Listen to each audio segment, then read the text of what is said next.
7,000 years ago, the first really oceanic people came out of China, and it came out of Taiwan. Then you get to Polynesia, this oceanic country bounded by Hawaii in the north and New Zealand in the southwest, and Rapa Nui in the east. 10 million square miles, bigger than Russia. And it was discovered by these extraordinary people. They were really the astronauts of our ancestors. They were the greatest explorers on the face of the earth. You know, our ancestors not were only just great navigators, they were great stewards of these islands. The time that the first Europeans came, the journals of Captain Cook talked about, you know, large populations, maybe 800,000. That's the median. It could be even higher. It's approaching maybe the numbers of people that are living on Hawaii today. They figured it out, how to live well on these islands, and I think that is the challenge of the time for planet Earth and all of humanity. It's to figure that out. How are you going to do that?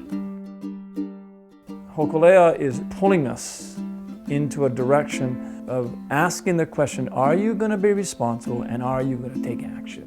Are you going to do something with what you have? You got a voyaging canoe.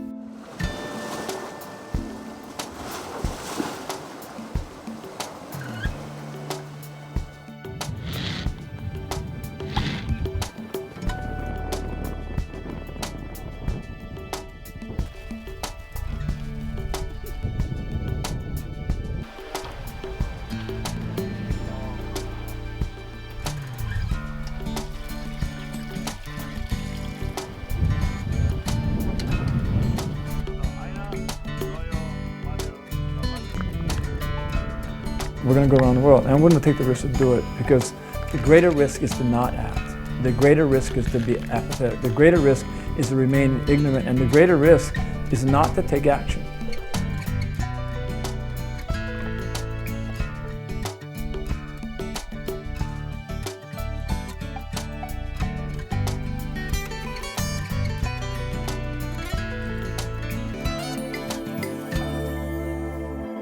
The worldwide voyage is an idea whose time has come. It's almost like a prayer to bring people from around the world together, to really make it obvious that the ocean unites everyone. Water is the key to life, and most water is ocean. 97% of Earth's water is out there in the ocean. It's also where most of life on Earth is.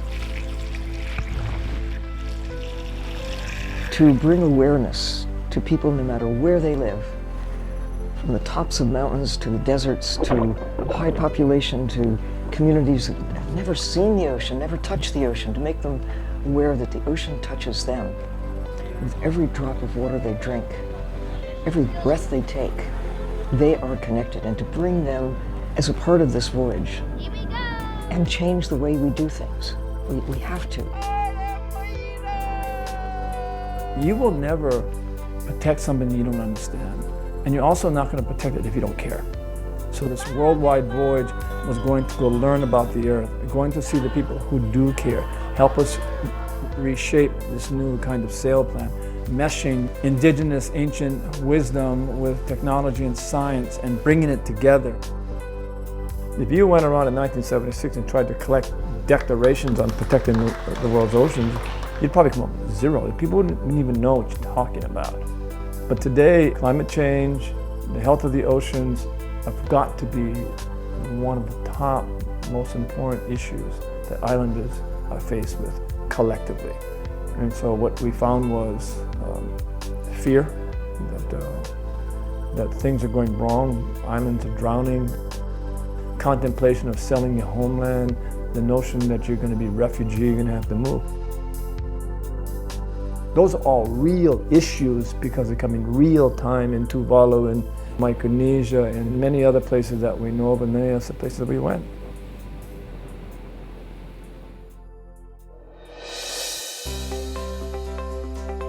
It's carrying those directional hopes and aspirations, especially these people on small islands that up until now had no political voice.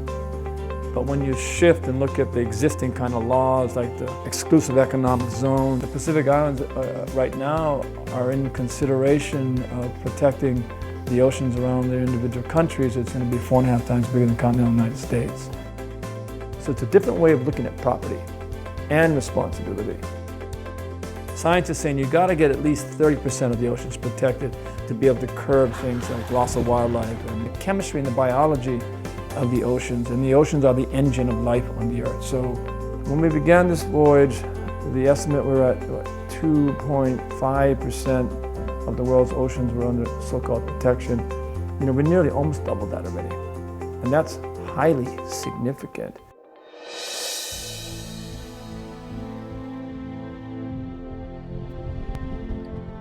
We've had a chance to explore. We've had a chance to learn. We've had a chance to connect to extraordinary leaders. And I will say that some of the best leadership I've seen in the Worldwide Voyage are on the smallest islands and the poorest countries. The ones that had nothing to do with impacting climate change, the ones that will suffer the most first, and the ones that arguably right now are taking the best action to change the trajectory of climate change and its impact on the Earth and the thing that we call life. We have collected all these extraordinary rich stories from the Pacific and from the Indian Ocean and even the Atlantic, and we're taking it back in the bottle, back to the United Nations, to the Secretary General. It's going to be where we hand off our story.